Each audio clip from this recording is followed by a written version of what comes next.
Hello, my name is Cindy Jorgensen. I am CEO and founder of Synergistic Travels. And with me today, I have Naomi Ammar, a client and a friend who just returned from gorilla trekking in Uganda.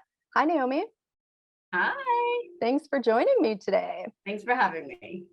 So, you did like this epic, incredible gorilla trekking experience. And I want to be able to share with everyone that I can think of who might be interested in gorilla trekking and have a bunch of questions. I want them to hear from a normal person who does normal things throughout their day who decided to go gorilla trekking. So you sent me a bunch of photos and a bunch of videos.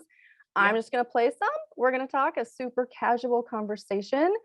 There's nothing big and fancy productive. There's no photo studio behind this. And I just heard my dog growl, but that's just the way that we do business. This isn't an over the top thing. This is just Oh, me helping everyday people who want to see the world in a different way. So let's start with your inspiration. What made you decide you wanted to go gorilla trekking? So I saw a video of somebody else doing it. Do you remember the video that came out? Like, I want to say it was good 10 years ago. The guy that was on a path and a family came by and he stopped and had to put his head down and sit Yes. there because the family approached him. The babies were like touching him and stuff. And I knew that wasn't going to happen to me, but I saw that video and I was just like, I want to do this. Like, I didn't even know it was something you could do. I wasn't aware. And actually, since I've done it and I've talked to people, so many people aren't aware this is something you can do. It is So funny that you mentioned that video. I know exactly which one you're talking about because it is also the reason that I found out gorilla trekking was an option. And it was probably 10 or 15 years ago, like sandy blonde hair, older gentleman. He's kind of crouched down and a baby's like on. I know yeah, exactly. yeah, that's the video that was like that. I saw that and I was like, I'm gonna do this one day. And um I'm always thinking I need a reason to travel. Like, I don't know, a milestone birthday or a big anniversary with my husband. I'm always thinking there's a reason I need to go. And he's great. He was just like, why don't we just go? Why do you need a reason? Let's just go. So after COVID, I was like, that's it. I'm booking something major because we were on lockdown for 2 years and didn't really go anywhere. So I was like, that's it. I'm doing it. I'm finally booking something major. And then you were doing it too. And Mhm. we're going to help me book it. So I was like, that's it. Just do it. So I want Finally. to ask you, you have traveled the world. You have actually traveled more extensively than I have. And what made you, and I also happen to know, very rarely do you use a travel advisor. I also know some secrets about travel and some trouble you got in along the way, but always got yourself out of. So being such an avid traveler and booking so much on yourself, why did you decide to work with a travel advisor for this particular trip? Because like you just said, I've done trips in the past, and I am very aware that you do have to be more careful in certain parts of Africa, just like any other country in their situation. And knowing you and being friends with you made it easier to work with someone. I don't know if I would just work with a stranger unless someone recommended them. Mhm. And also you have this avid love for animals like I do. So I knew it was going to be a company that would make me feel good about giving them money and what I was doing. And that was really, really important to me. Um, and again, just that extra safety level of that, as you had told me what the tour company called it, was a white glove service, was we were handheld all the way. And it was nice, especially it took us so long to get there. We were there for such a short period of time. I wanted it to be as easy as possible, not us getting on it. Sorry, I have a cat scratching at my door. That's okay. My dog will bark at some point. We're great. So, Naomi mentioned we're animal lovers. So yeah, exactly. yeah. Yeah. He's scratching. So yeah, I didn't want it to be like when we did South America, there was a lot of like jumping on a bus. Is this the right bus? Who knows? I guess we're gonna find out. We didn't have the time or the luxury to do that this time. So to me, this is something really big that you have to get right. And Mhm. and I'll quickly give you an example. When we landed in is it Kahiki, the airstrip, the small airstrip? Yes. Anyway, when we landed there, there was one other girl on our little Cessna plane, and she was all excited. And then we met our driver and we were chatting to him. She looked a little bit upset, and he went and talked to her and tried to help her. She had gone to the wrong location because she had planned it. No. Oh, And no. he was like, she's like 5-hour drive away from where she needs to be. He goes, and I don't know if there's another flight today. I'm trying to help her, which was so nice of him. But again, you can't get this wrong. This is something that, and he said so many people come and try and do it on their own, and things like this go wrong. And this is the place where it's very limited on flights, where, what else you can do. There's no cars, there's no Uber, there's no, daily flights, so there's certain things you need someone to help you plan and get it right from the get-go. Otherwise you're wasting money and time. Well, and that's a big part of it. It is not an inexpensive trip. It's probably less expensive than some people imagine, but you're right, that the safety and the security part of it, and you are talking about landing in the Bwindi Impenetrable Forest, and there isn't a hotel, an airport hotel you can go to either if you have to wait for your flight tomorrow. So I mean, there was nothing there. I mean, I don't know if you have one of the pictures of it, like the arrival sign is just a stick with a thing that says arrivals. There's nothing there. Yeah. And so, yeah, you can't get it wrong, and another lady, now she did go through a travel agency and a tour company, and obviously they messed up. She was very upset when she got to the hotel that we were at, because in Bwindi, because they had told her she was a few minutes from the headquarters for the hiking, which she was, but her actual trekking was 2.5 hours away by car. So and they never informed her of that. So she was very upset and very angry and didn't want to drive for 5 hours a day. Right. Guerrilla trekking. So again, it's the fine details, making sure somebody's on it, and so yes, that's why I would highly recommend something like this. And exactly what you said, when it comes to how much money you're spending, do it right the first time round. Do it right. Great. Thank you. I'm not sure if this is when you were on the way to gorilla trekking or where you're heading, but I just want to give people a little sense of what it's like there. Yeah. You see kids, I want to say, 10 years old, goat herding, moving cattle, it's amazing. It's such a different world there. It just really different lifestyle and the way their families are raised. It's just incredible. So it's gorilla trekking day. What time did you have to wake up? We didn't have to leave till 7:30. Well, oh, nice. Okay. So we were waking up at 3 in the morning. We didn't even need an alarm clock. We also had at the hotel, your huts, the roofs made with banana leaves. And we had a very giant lizard living in our roof. And so it was funny. In the night you'd hear running all over. We were just like, and it was funny because it was like rustling. And at one point, Martin turned over and was like, "Are you eating something?" There's something in the roof. It was we did get crawling one night, just a little lizard. Again, we love animals, so we don't care. We thought it was kind of funny. And I was like, he's going through my suitcase, trying my clothes on. I'm sure you had snacks in there because you're like me. You always have snacks when you travel. Bag of like nuts, and you could see something was trying to get into it. It was really funny. Anyway, so we were up early, so it didn't matter. We were up. Okay. We left around 7:45 a.m. And again, it was like 5 minutes away to the headquarters of where the gorilla trekking headquarters center is, where everyone meets. And then there's obviously lots of people there, everyone going trekking that day. And they do a really nice little sort of welcome with the Women's Project came in and they were doing dancing and talking to us and educating us on the area and gorilla trekking. And then they split everybody into groups. I'm not sure how they worked out the groups, but it's never more than 8 people.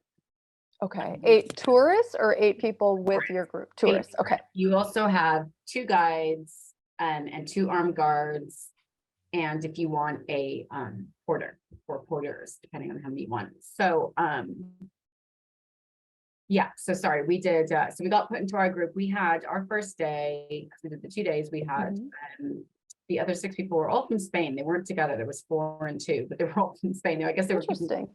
spoke Spanish, but they were Yeah. cool, great, really nice, different ages. There was a mother and father with their older son, and or 2 sons, and then two guys, I think, were a couple. And so the mother and father were fine. They were pretty good health, but you know, they needed some time to stop a little bit more often. So you had a good age range and ability range to do the hike.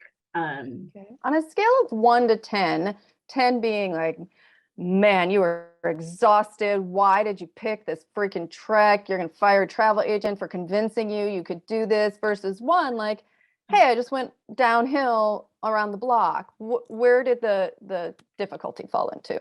Day 1, I'm going to say, well, okay. I will say day 1, the trail itself, it took us 2.5 hours to get to the family. Okay. But now, obviously, multiple stops along the way. Just take a breath for a few minutes and start again. The path itself was pretty easy because it was almost a path. Okay. So that was easy, but it was, you know, it was up that giant mountain you saw, and it was through the forest. It wasn't, again, there's quite a decent path, so it's not thick through the forest. It wasn't dangerous in any parts. Okay. You weren't like bushwhacking and moving. No, not until you get to the gorillas, because obviously they don't hang out on a path. They don't follow the path. They don't stay in the perfect viewing area. No, so then they're, you know, hacking, but it was tough. It was a challenge. I mean, we were sweating, you know, I'm in decent shape, but my legs were shaking, you know, it was a challenge. I want to say it was a good 6. Okay. 7, but again, it wasn't that it was, you know, you're climbing with your hands, you know, at no point was I going to fall over. At no point did I have to use my hands. You know, it was pretty decent path. But you know, it's hard work. Constantly, you know, a few breaks here and there, but 2.5 hours of uphill is going to be a challenge for anybody. Absolutely. I'd say it was a 6 or so, but the reward is so worth it. It doesn't matter. I know what you and I, neither of us have had children. And I think about this and I compare it to, you know, women who give labor multiple times. It's difficult. Right. You have a kid, you forget all about it. You black it out and then you have another kid. Like it's so, you went right back the next day and did it again. It was so great. So that's something. Is this the crew that you trekked with? This is the second day. The second day crew. Okay. Our guides and our porter was the same, who Martin's leaning on. He was the same guy 2 days in a row. We requested him the second day. Just we had known him and spent a day with him. I wish more tour companies explain to people about the porters more. You don't necessarily need them, but for $15, it's really good for them. And the amount of people waiting to be hired as a porter, I felt bad that more people didn't jump on it. And luckily, our guide at Mahogany Springs, we're like, no, we're good. He's like, please take one. And we were like, oh, okay. I wish more people explained, you're spending all this money coming all this way, an extra $15 and then $10 tip or whatever, $25 is nothing. And I don't think it's about the money. I think people just felt like, well, I didn't need one. And we didn't ask him to carry anything. However, he did push me up now and then and pull me. And right. Trying to be, you know, just helpful. I'm paying this guy to walk with us and chat with us for, who cares? You know, it made his year. I mean, he took days off college out of school to do this. And there's so many of them that they're on a rotation schedule. They only get to do it a couple of days a month. So I wish more companies would push that to people in the right way, that it's a really good thing for the locals to do it. So I'm glad we did. That is such a powerful thing to talk about. And it's one reason why I love having clients like you that pay attention to that. $15 for us is nothing, but for these families, it can make the difference for their children eating, not that day, that week, or sometimes even that month, for just this little bit of money. And I think it's important to note also, you can go a couple of different ways with in areas like gorillas. You can do Rwanda and you can do Uganda, where you recognize what you have and you build them up and promote tourism in a way that helps them grow and helps them thrive and helps their species get stronger flip side to that, you have the Congos who sell oil rights where they live because they're not protecting their gorillas, supporting the tourism, and now they're destroying the habitat that they're going to be in. Not that anybody's gorilla trekking in Congo, because there's all sorts of other issues there right now, but the little bit of money that we do, and the pride that these guys have and these women have to walk with us and to share in this experience, to show us what they have and are so proud of, it is life-changing for them. And I know it impacts travelers like you, and it makes us think differently back in our privileged, spoiled lives. I'm just going to say it flat out. That's what it is. And part of our package you built for us for our trip with the tour company, they gave us an envelope with the porter's wages back. So we'd obviously paid for it, but they were giving us the cash to make sure we gave cash, I assume. And they had suggested 2 porters per day at $25 each, with tip. So we had $100. So we gave it to him for both days. We were just like, we've already paid for this. We're not going to keep the cash. So right. $dollars, and he had WhatsApped us and was like, you just made my year. I'm so happy. And then our main guide in the middle that you see there, he teaches the local kids soccer. And one of the things they struggle with is jerseys and stuff. So we're asking all our friends, like soccer, we're asking all our friends, because we have all the European friends, who's got in really good shape old soccer jerseys, and we're going to send them. We've already got a lady, I guess, who's in England. We send them to her and she'll take them over to him. Oh my gosh, that's amazing. Yeah. Absolutely amazing. We're in touch Thank with him. you. He sent us 2 days after we left, he WhatsApped us a picture of a baby that was just born. Oh my gosh. And everything. He sent it to us before they had posted it on the website. It was pretty cool. We were like, oh that's it. Africa, especially, there's something about Africa. We go there for the animals and we fall in love with the people. Everybody I know, me multiple times, all the different countries I've been in, it is the same. The people there have this community and this family tie, and it's just incredible. And you don't see it until you're in it, and then it's so obvious. Yeah. We commented how happy and nice everyone was the whole time. So yeah, wow. They were really, and first day, I know we don't have a picture with our first day group, but just as great. Everyone was just, in fact, the assistant guide, the girl kneeling down, we had her both days, and the armed guard on the right, if you're looking at the photo, we had him both days too, actually, randomly, even though we went with a different main guide into a different family. Yep. Wow. Okay, I think we're coming up on some gorillas. We are. So 2.5 hours, you're hiking, your legs are trembling, you're getting close. How did you know you were getting close? What was your first sign? The trackers, they call out to them. Okay. Sounds and there's a cattail. Yeah. So the trackers had found the family and then called back to your guide. They're constantly in touch with them by cell phone, which they all have amazing service on the mountain, which is funny. I barely have it in Seattle. I know, that's what like, who's your providers? Isn't right. So the trackers call out, you literally hear them go like boo boo as you're getting closer. And so you get close enough and they tell you to put your masks on, because now you're going to be close to them and you have to wear your masks. And talk to you again about distance. And there's three trackers, I believe it was 3, yes. And they had been following them since like 6 a.m. to make sure they had gone to them the night before, found where they settled for the night, so they knew where to start the next morning, and they come back at 6 a.m. and they know where to start to look for them. And then they just keep an eye on them as they move around. And yeah, they made noise and they said, okay, here you go. And as I think I was maybe in the middle of our group, and it was like kind of a narrow, everyone was single file because they were having to machete through a lot of the trees and stuff to get to them, because they're obviously, again, not on a path. And I just heard the noise of the silverback, and he was actually sitting there eating. This was like oh my gosh. Later, but yeah. Oh my gosh. I'm going to play this and let's just take a peek at this.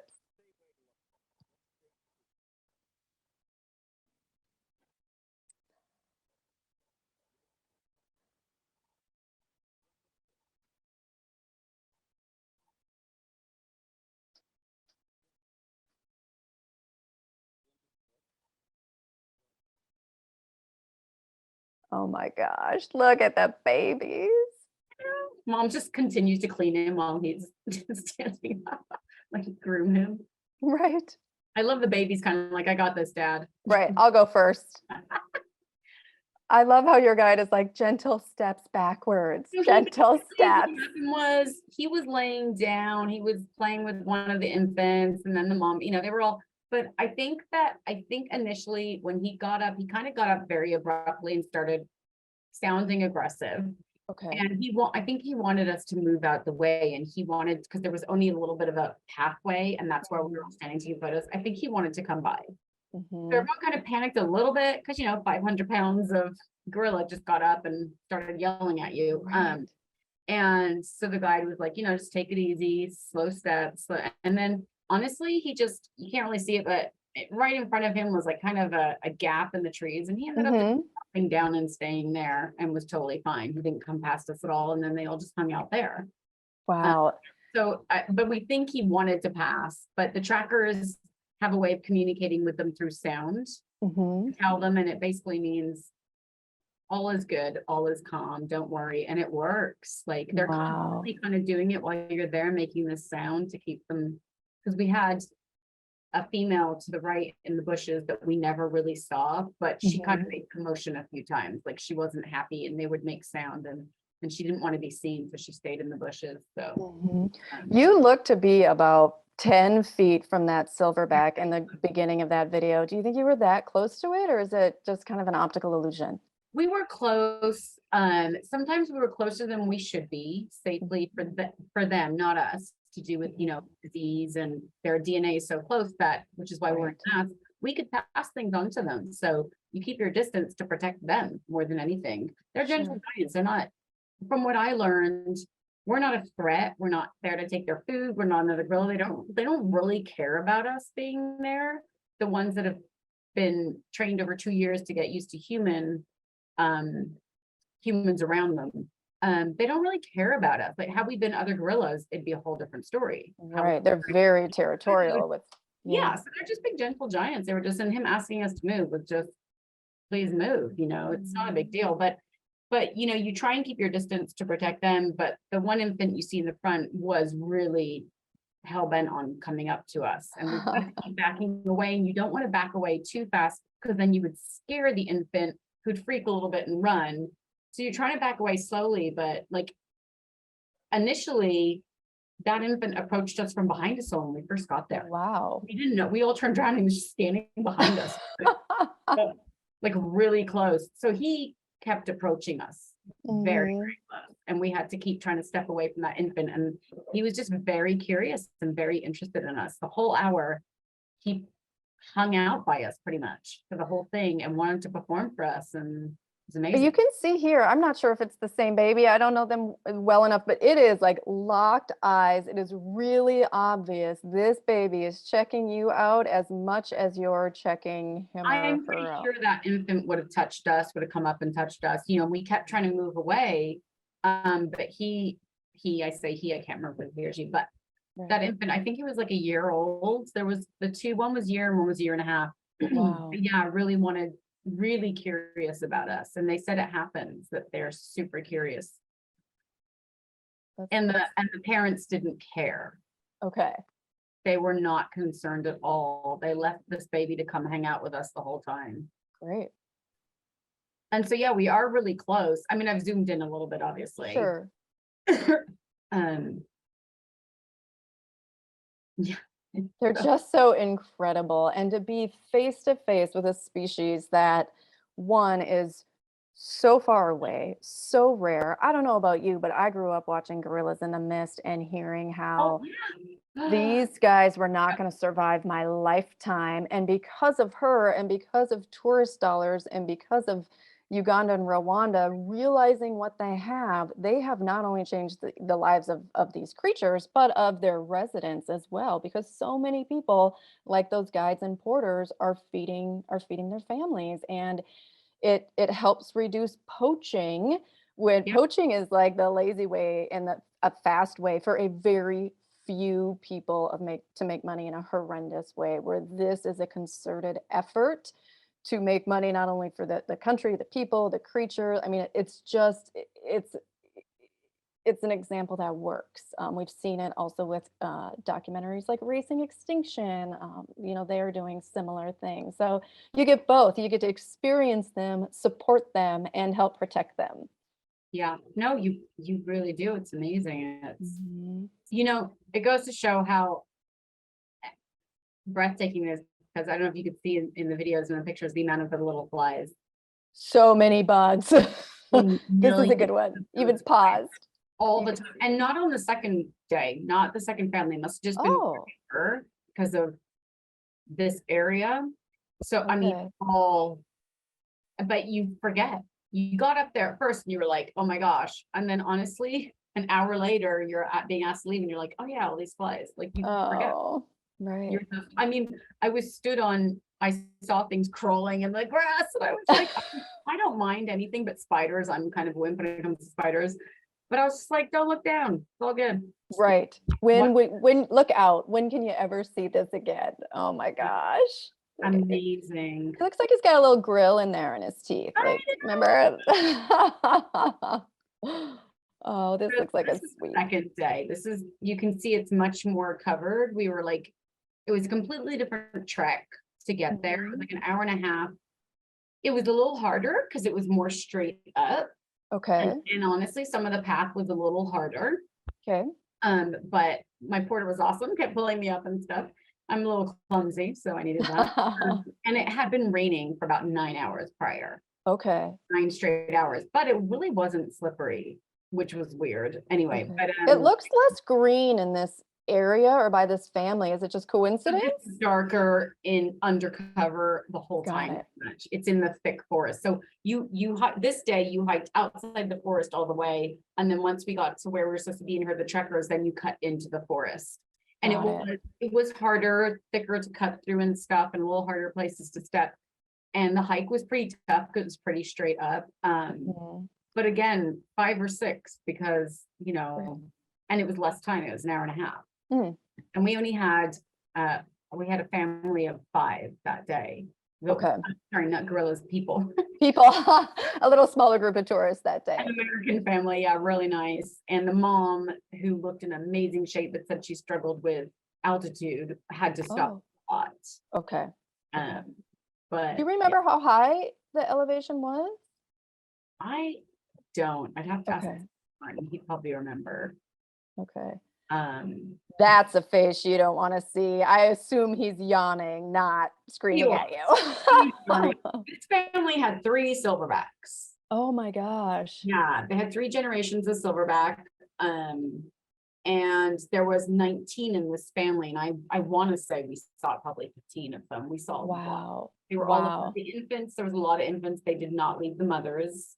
Okay. They also got very close. At one point, a silverback walked past us, like came up. He was far enough away, but as he came up, he decided to come right past us, and we had to step away, and we're like, ooh. But nothing, just passing by, Okay. And How even did they smell? Could you smell them? smell them at all. Oh, you didn't? Okay. It was a little bit of a leading question because when I went gorilla trekking in Rwanda, we smelled them long before we saw them. And that was one of the ways our guide knew that we were getting really close and it was time to put the mask on. He could smell them. And And by the way, as in their flatulence, right? I'm sorry? As in their flatulence.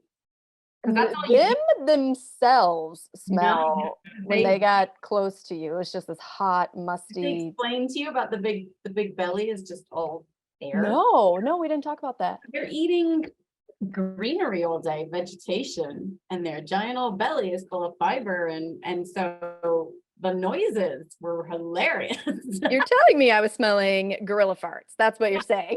Yeah. Great. That I would think so, because I mean, we heard that because there was like so many of them, you heard it going off everywhere. Right. Oh my gosh. They're like, you're going to hear a lot of flatulence. That's why their bellies are so big and round, because it's a lot of air from all the greenery and fiber. And it was funny. I'm sure I have it on video somewhere that you heard like it going off everywhere around you. Oh my gosh. Things you don't expect, right? These are those surprises and things you don't expect. Definitely has a belly full. Yeah, definitely. But yeah, didn't or she. I don't know. but it didn't smell it. No, we didn't smell them. It's interesting. Okay, wow. Not either Maybe you were- location. Look at this again, these little babies. I can't take it. They're just adorable. I want to say there was like 4 there. They Okay. were infants. Wow. This one needs some explaining. Ready?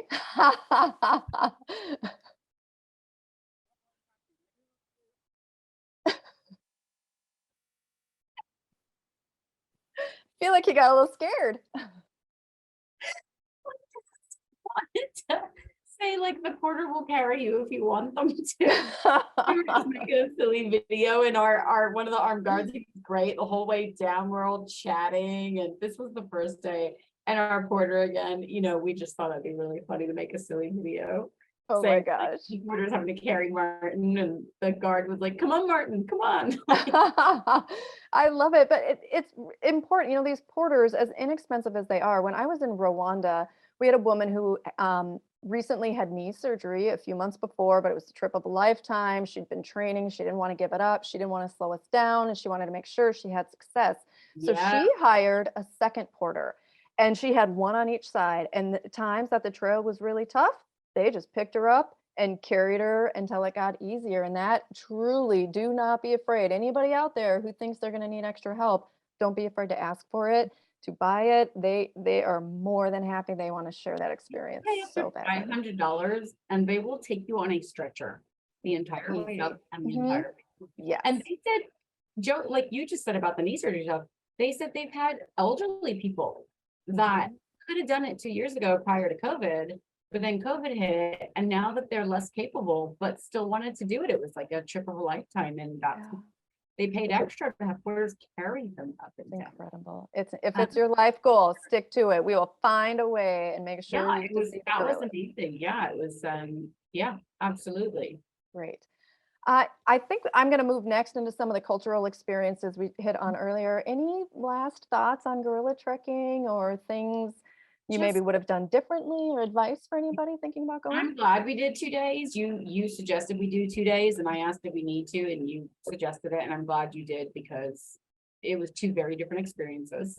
Mm, Different guides, different gorilla. There's 14 different families up there that you can go see. So again, different hikes, different guides, different gorilla family, different experiences completely. So I'm so glad we did. And good. I've said to everybody, if you can do this, if you can afford to do it, and if you think you can physically do it, which I think most people can, honestly, take your time, take longer, who cares?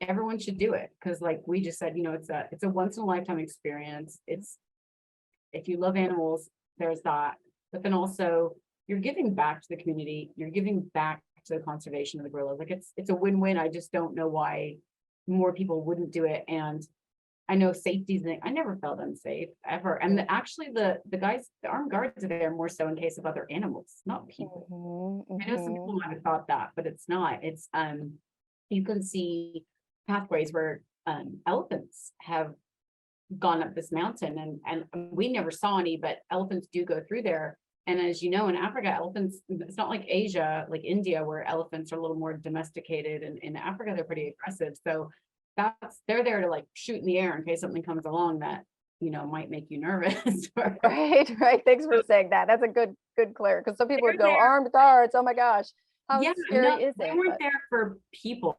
They weren't there because they were worried about poachers or people. No, it was right. potential other animal danger. Or maybe, I don't know. I hadn't heard that they've had to use it, but maybe if a gorilla gets very aggressive, they'll shoot in the air and it will come. I don't think so. I've never heard. They didn't say that anything like that ever really happened. So Yeah, and they treasure those animals so much. Absolutely. And Huge. actually, really well, go on, because I'll tell you it's more of a cultural thing too. But Okay. oh yeah, this was our coffee making. And I bought some coffee from this guy. You did good. I mean, it's incredible, the manual work, like farm to table. We talked about it earlier. Ground, farm, Amazing. amazing. Continuing with coffee here? Yeah. Yeah, he's the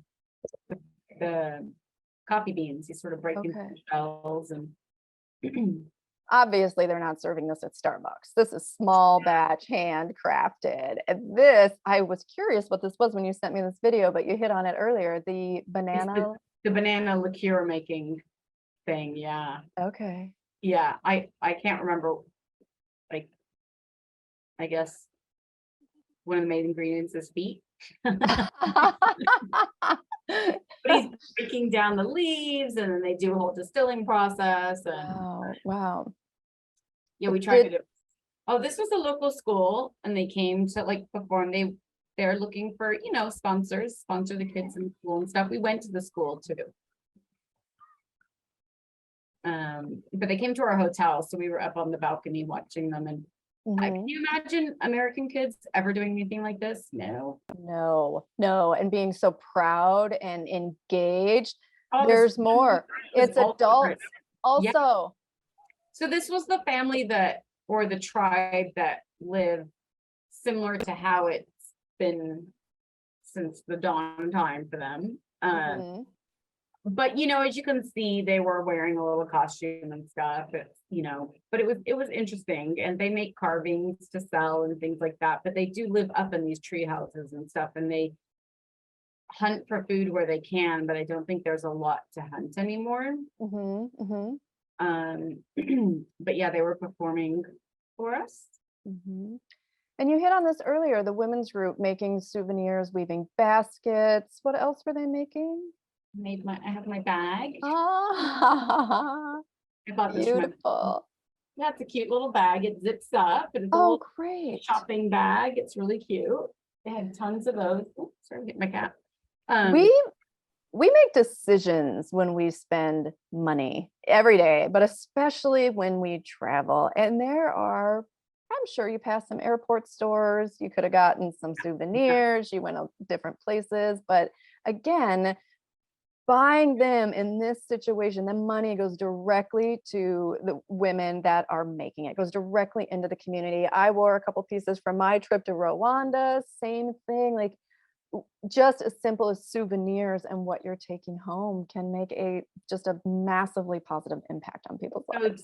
To that point, at our hotel, they had like a little merchandise area, but it was obviously all locally made, but there was these gigantic, and they were already on boards, framed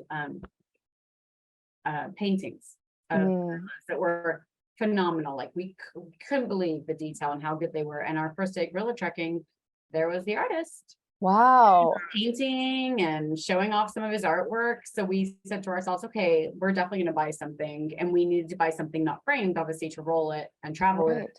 So we said, okay, well, the next day, day 2, when we're done gorilla trekking, we'll buy. So then day 2, we got there and he wasn't there. And we asked somebody, and they said, oh, we're going to call him for you. Okay. So they said, okay, he'll be here when you get back later. So we got back from him, and he wasn't there. And the poor guy, his car had broken down. Oh no. He wants to come show you his art and sell you things about his cars. He'll come to your hotel tonight once his car is fixed. I think 3 hours later, after we got back, the guy is there. He's at our hotel, and he's brought his artwork, and we're out in the parking lot unrolling them all, looking at them, and we bought a piece of art from him. And then the best part was, it was a very simple, almost like a chalk drawing, and it's a little abstract, but we really liked it, of this gorilla. And he said, oh yeah, and he named the gorilla, and we were like, wait, this is actually one of the gorillas, and it was in the family we had seen that day. Oh, even better. I'm a tracker as well. He goes, so I draw the gorillas, and I was like, oh my god. So he didn't know. We didn't say anything about what family we'd seen. We didn't say anything. He told us the name, and he said, yeah, so and so from the, I can't remember the name to pronounce them, so I'm not going to butcher it, but the so and so family. And we were like, that's who we just saw. Like, so it's really cool. Kismet, for sure, meant to be. Amazing. I need to get it framed, but yeah, that was just an extra. It was so nice. It was so cool. Oh, that's incredible. He went all the way to sell it to us, and went out of his way to make sure he got to us to sell it. And then also the fact that we had seen that gorilla in person that morning was just amazing. So, and then another example of a healthy way to monetize the gorillas and to again, feed the local community and the local family. Not only is he doing it from, being a porter and trekking it, but then also his creative love of art. I love it. Amazing artist. Amazing. Wow. So great to support that. I think we had another dancer here, but I wanted to end here on you and Martin and this just incredible view. This looks like the top of the mountain, obviously, summit. Yes, this was the second day. Okay. And it was like halfway, actually. Halfway up. Okay. Yeah, this was the second day and it was halfway. We just stopped somewhere for a break and it had great view. And again, and we sort of like to the right of me is where you continued going up and then cut into the forest. Okay. We weren't far at this point. It was like another half hour, I think. Okay, wonderful. Well, Naomi, thank you so much for jumping on this webinar with me and answering all these questions, sharing all these photos. I appreciate it so much. And I am sure anybody who's thinking about gorilla trekking has questions. This is going to help them greatly. So thank you again. Everyone needs to do it.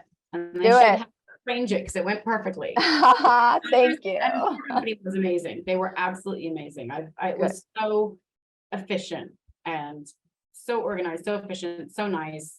I don't know, do it like in Tebe, we had someone show up and talk to us about everything and what was going to happen over the next 2 days. And then when we arrived back in Tebe before our flight to Cairo, someone came and joined us at our lunch and went through everything as well and wanted to do a debrief and make sure everything was up to standard. It was pretty amazing. Great, great. And at the same time, they were sending me daily expedition reports, making sure I knew that everything was going perfectly, what your phone calls had talked about, your success on gorilla trekking. And after the first day, they sent me a message and said they're going to be real happy with their trek today. So it was great. Huge shout out to Big 5 Expeditions. We will name them specifically and I'll tag them when I post it because they deserve it. Yeah, they were great. And Mahogany Springs was amazing. Great. Awesome. Thanks again. All right. Thanks, buddy.